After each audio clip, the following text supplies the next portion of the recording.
గౌరీ, రజని లోపలికి రానివద్దన్నానా? నేనే వచ్చాను. ఉత్తరం చదువుకోలేదా?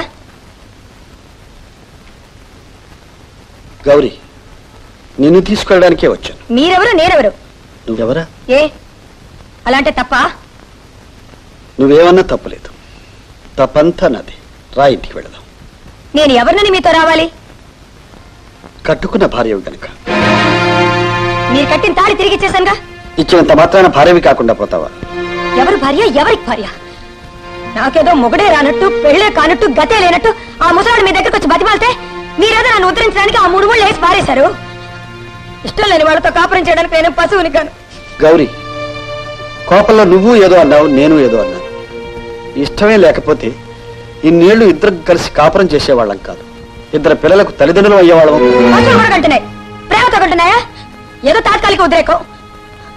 సరే, నాదే తప్పు. ఆ మాట అనడం నాదే తప్పు. అన్నందుకు క్షమాపణ చెప్పుకుంటున్నాను. రావెడదాం. నేను రాను. నువ్వు వస్తావే, నువ్వు వస్తావు. ఎక్కడికి రమ్మన్నా వస్తావు, ఎక్కడ కాపురం చేయమన్నా చేస్తావు. కానీ నీతో నేను కాపురం చేయొద్దు. చెయ్యొద్దు. నన్ను నా బిడ్డని హింసించొద్దు. హింసిస్తా, బతికే కాదు రేపు చచ్చి కూడా హింసిస్తా. గతి లేని వారిని వడ్రం పని చేసుకుంటున్నారని తీసుకొచ్చి తిండి పెట్టి ఇల్లిచ్చి చదువు చెప్పించింది వారిని చేస్తే దేనికో మనసు ఇచ్చారట, దాని దయతో నన్ను కట్టుకున్నారట. ఎవరి దయాభిక్ష నాకు అక్కర్లేదు. నిన్ను కట్టుకున్న దానికి ప్రతిఫలం నేను ఆశించింది నీ ఆస్తి. నీ ఆస్తి నాకు ఇచ్చేస్తే నీ ఇష్టం. నువ్వు ఎక్కడికి పోయినా పర్వాలేదు, ఎవరితో తిరిగినా పర్వాలేదు. నాకు కావాల్సింది నీ ఆస్తి. That's all. నాకు ఏవి అక్కర్లేదు, ఎవరు అక్కర్లేదు. నాకు కావాల్సింది విడాకులు, అంతే. గౌరీ, ఇన్నేళ్లు ఇద్దరం కలిసి కాపురం చేసి ఈ రోజున విడిపోయావంటే లోకం ఏమనుకుంటుంది చెప్పు. లోకం ఎవరికి కావాలి? బోడి లోకం. ఈ లోకంలో మీలాంటి వాళ్ళు ఎంతమంది ఉన్నారో నాలాంటి వాళ్ళు అందరూ ఉన్నారు. కట్టుకున్న పెళ్ళ ఉండగా ఇంకో దాన్ని తీసుకొచ్చి ఇంట్లో పెట్టుకున్నారే, అప్పుడు ఈ లోకం నాకే న్యాయం చేసింది. నిన్ను పెళ్లి చేసుకుంటున్నప్పుడు ఈ లోకం అడిగిందా ఎందుకు మోసం చేసి పెళ్లి చేసుకుంటున్నావని? ఈ లోకం కోసం జాలి తెలిస్తే 10 లక్షలు పోతాయి. వాళ్ళంతా సొంతాలు వేసుకుని ఇస్తారా చెప్పు? నీకు ఆలోచించుకోవడానికి కూడా టైం ఇవ్వను. మర్యాదగా సంతకం పెడతావా, నీ కొడుకుని చంపేమంటావా? అగో, నా కోసం రావు, మన పిల్లల కోసం రా. వాళ్ళని చూస్తేనే నాకు అసహ్యం. కారణం వాళ్ళు మీకు పుట్టడమే. గౌరీ, గౌరీ, మన కోసం పిల్లల భవిష్యత్తు నాశనం చేయొద్దు. నా భవిష్యత్తే నాశనం అయిపోతే ఇంకొకరి భవిష్యత్తు గురించి నేనెందుకు ఆలోచించాలి?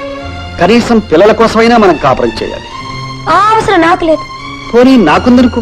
ఉంటే ఆ పిల్లల్ని మీరు తీసుకెళ్ళండి. గౌరీ, ఇంతవరకు భార్యాభర్తల్లో ఎవరు ఆవేశపడ్డా ఇంకొకరు తొందరపడకూడదని ఆలోచిస్తూ వచ్చాను.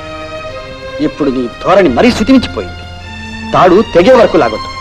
తెగే వరకు కాదు, నేనెప్పుడో తెంచేసుకో. గౌరీ, తాడు తెంపుకోవడం అంటే ఏమిటో తెలుసా?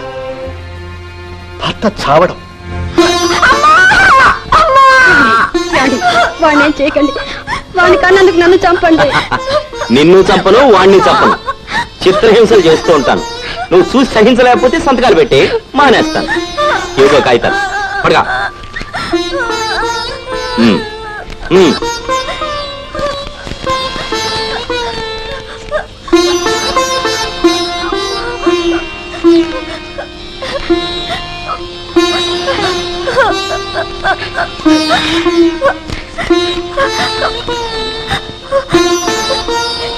గౌరీ, ఏ చరిత్ర చూసినా ఆడదానికి మగవాడి అన్యాయం చేశాడని, మగవాడి అరాచకం వల్ల, రాక్షసత్వం వల్ల ఆడదాని జీవితం సర్వనాశనం అయిపోయిందని ఉంది. కానీ ఇంతవరకు ఏ ఆడది తన జీవితాన్ని తన చేతులతోనే నాశనం చేసుకుందని ఏ చరిత్రలోనూ రాయలేదు. అది ఇప్పుడే ఆరంభమైంది, నీతోనే ఆరంభమైంది. భర్తలు భార్యను తిట్టి కొట్టి కట్టుబట్టలతో బయటికి నెట్టేసిన సంఘటనలు ఎన్నో ఉన్నాయి. కానీ భార్య భర్తని పిల్లల్ని బయటికి నెట్టేసిన సంఘటన నీతోనే ప్రారంభమవుతుంది. ఇప్పుడే ప్రారంభమవుతుంది.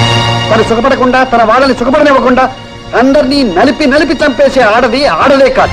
బిడ్డలు లేని ఆడదాన్ని గొడ్రాలంటారు. కానీ బిడ్డల్ని కని ఆ బిడ్డల్ని గాలికి వదిలేసే ఆడదాన్ని ఏమనాలి? వసుతాడు గట్టిగా ఉండాలని నోముల్లో వచ్చే ఆడవాళ్లు ఉన్నారు, వ్రతాలు చేసే ఆడవాళ్లు ఉన్నారు, ఉపవాసాలుండే ఆడవాళ్లు ఉన్నారు, భర్త వడిలోనే చనిపోవాలనుకునే ఆడవాళ్లు ఉన్నారు. కానీ భర్త బతికుండగానే తాళిని తెంపేసి నువ్వు కత్తిన తాళి నువ్వే తీసుకుపోవనే ఇల్లాలివి నువ్వక్కతివే. ఇటువంటి మహా ఇల్లాలు భారతదేశంలో పుట్టినందుకు పవిత్ర స్త్రీ జాతి నవ్వాలో, ఏడవాలో, సిగ్గుపడాలో నీకే తెలియాలి. చెట్టుకు కాయలు బరువు కాదు, తల్లికి బిడ్డలు బరువు కాదు అంటారు.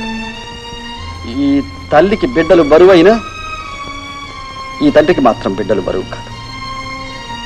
సరే, పిల్లల్ని నేనే తీసుకెళ్తాను.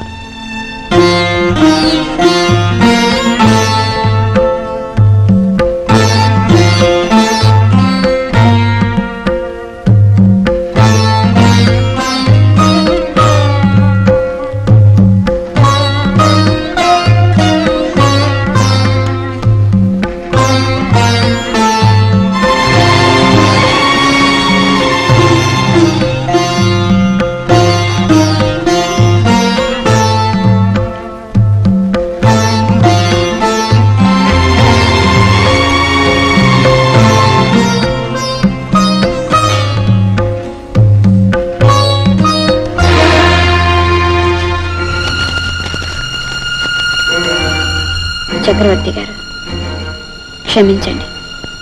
ప్రేమకు అర్థం త్యాగం అనుకున్నాను. ఆ త్యాగం ఎవరి జీవితాన్ని సుఖంగా ఉంచలేకపోయింది. అందుకే అందరి జీవితాల నుంచి శాశ్వతంగా దూరంగా వెళ్ళిపోతున్నాను. కానీ నా బిడ్డ దిక్కులేని అనాథ మాత్రం కాకూడదు.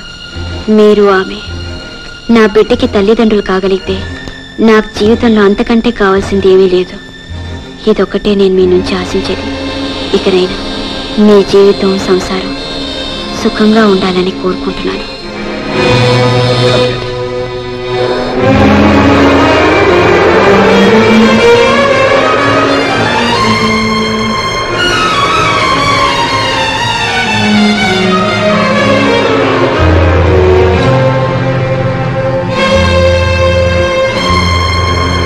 కళ్యాణి,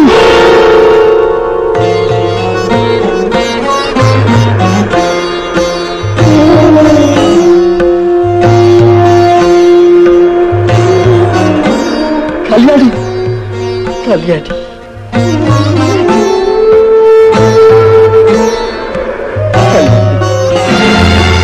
ఏం జరిగింది? సముద్రంలో పడి చచ్చిపోతే మేమే తీసుకొచ్చాం. అవునమ్మా.